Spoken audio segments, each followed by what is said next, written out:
ارحم صغیرنا ویوقر کبیرنا ویأمر بالمعروف وینہی عن المنکر۔ سب سے پہلی چیز، اتحاد ایک الگ ٹاپک ہے۔ دوسری چیز، احساس ذمہ داری ایک الگ ٹاپک ہے۔ اتحاد نام ہی اسی چیز کا ہے کہ اللہ کے نبی علیہ السلام نے جو العلماء ورثۃ الانبیاء کا تاج جو علماء کو عطا فرمایا ہے، اس کی ذمہ داری ہی اتحاد اور اتفاق ہے۔ جب یہ اتحاد، جب یہ چیز اور جب یہ احساس ہر عالم کے اندر پیدا ہو جائے کہ میں ایک عالم ہوں اور بحیثیت عالم اس کا کیا مقام ہے، اس کو خود کو پہلے سمجھنا ہے۔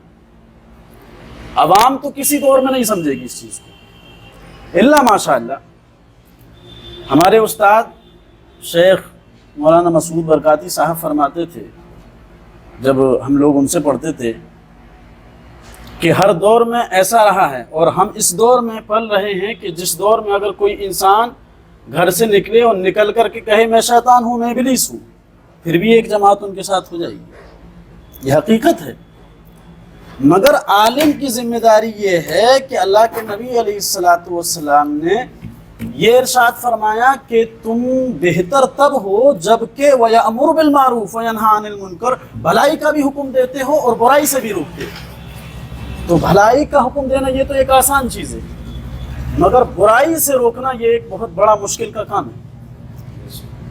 عالم کو اس چیز کا احساس خود کرنا پڑے گا اپنے وجود میں، اپنی باڈی میں، اپنے بلڈ میں، کہ میں عالم ہوں، اور بحیثیت عالم جو میری ذمہ داری بنتی ہے وہ صرف 4 رکعت نماز پڑھانا نہیں ہے، وہ صرف جنازہ پڑھانا نہیں ہے، نہ صرف فاتحہ دینا ہے، نہ 12ویں منانا، نہ 11ویں منانا۔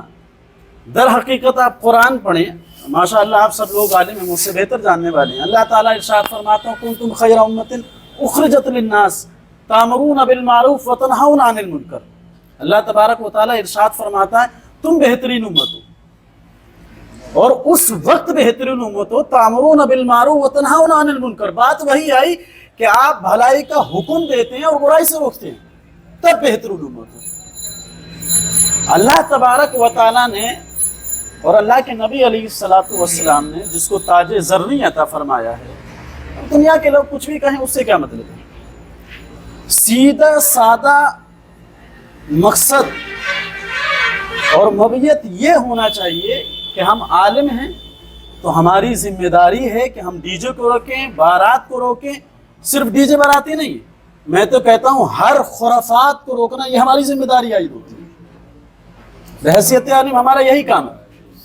یہ ایک الگ مسئلہ ہے کہ آج کل ہماری جماعت میں کچھ لوگ ایسے گھس گئے ہیں جن کو علماء سو کے نام سے یاد کیا گیا ہے، جو پوری قوم کے علماء کو بدنام کر رہے ہیں، سارے علماء کے نام پر دھپا ہیں۔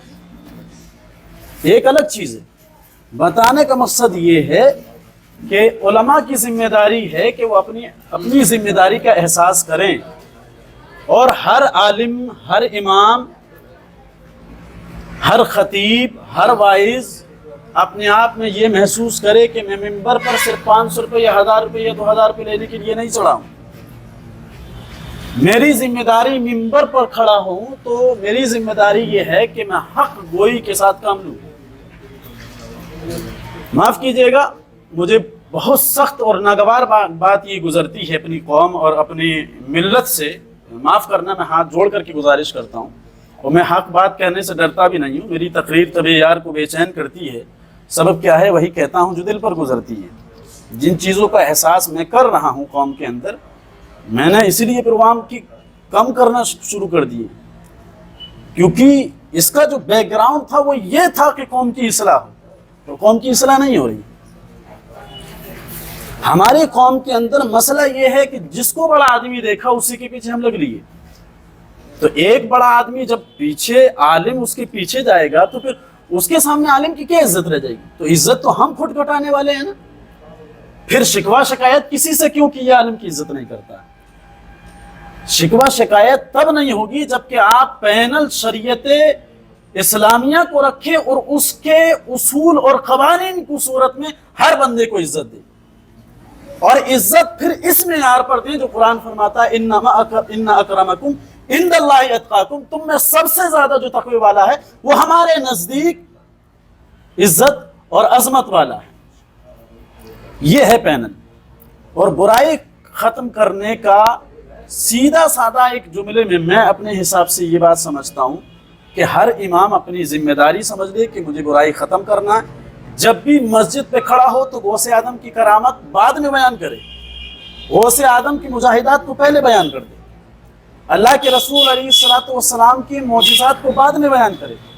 اللہ کے رسول علیہ الصلوۃ والسلام نے جو دین ہم تک پہنچایا ہے اس کے پیچھے اور اس کا بیک گراؤنڈ، اس کے پیچھے پریشانیاں اور مصائب و آلام اور غمازی کتنے آئی تھی، اور کس طرح سے آپ کفار و مشرکین کے سامنے کھڑے ہوئے تھے، اور آپ نے کیسے دین مکے سے لے کر کے ساری روئے زمین پر پھیلایا، اس چیز کو پہلے بیان کریں، تب لوگ سمجھے گی۔ کرامات در حقیقت اتنی زیادہ ہمارے درمیان بیان ہو رہی ہے کہ جس سے قوم جو ہے روگردانی کرنے لگی، اسے پتہ ہی نہیں ہے کہ نماز کیا ہے، روزہ کیا ہے، زکوٰۃ کیا ہے، حج کیا ہے، اصول شریعت کیا ہیں، اصول اہل سنت کیا ہے۔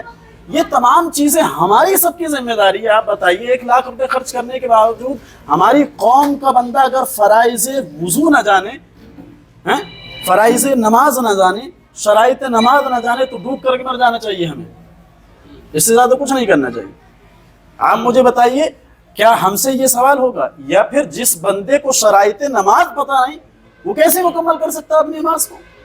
جسے فرائض وضو نہیں پتا وہ کیسے مکمل کر سکتا ہے؟ اور جبکہ آپ سب جانتے ہیں، آپ سب نے پڑھا ہے، سب سے پہلا سوال اللہ تبارک و تعالیٰ کے یہاں نماز کا ہوگا۔ اسلام کے ارکان 5 ہیں، توحید، نماز، روزہ، زکوٰۃ، حج۔ ان سب کے بارے میں ہمیں معلومات ہی نہیں، کیونکہ ہم بتا ہی نہیں رہے ہیں قوم کو۔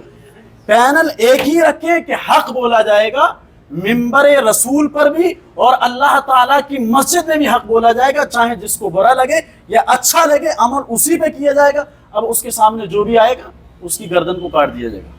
سیدھی بات یہ ہے، شریعت کسی بھی بڑے چھوٹے کو نہیں دیکھتی۔ شریعت کا اصول یہ ہے کہ آپ اگر اچھے ہیں تو آپ کو اچھا کہا جائے گا، آپ برے ہیں تو آپ کو برا کہا جائے گا۔ اور میں اسی کے ساتھ ایک پیغام یہ آپ سے شیئر کرنا چاہتا ہوں کہ ہمیں ٹارگیٹ کسی کو نہیں کرنا ہے، اور علماء ہمیشہ کسی کے دشمن نہیں رہے۔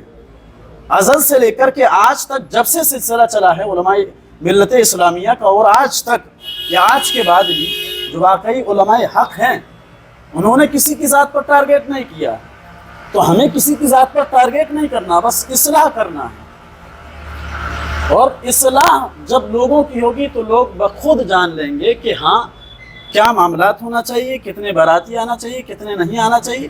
بہرحال جو بتایا جا رہا ہے اس پر ہم خود بھی عمل کریں اور زیادہ سے زیادہ قوم کو عمل کرنے کی ترغیب دلائیں۔ وما علینا الا البلاغ۔ السلام علیکم ورحمۃ اللہ وبرکاتہ۔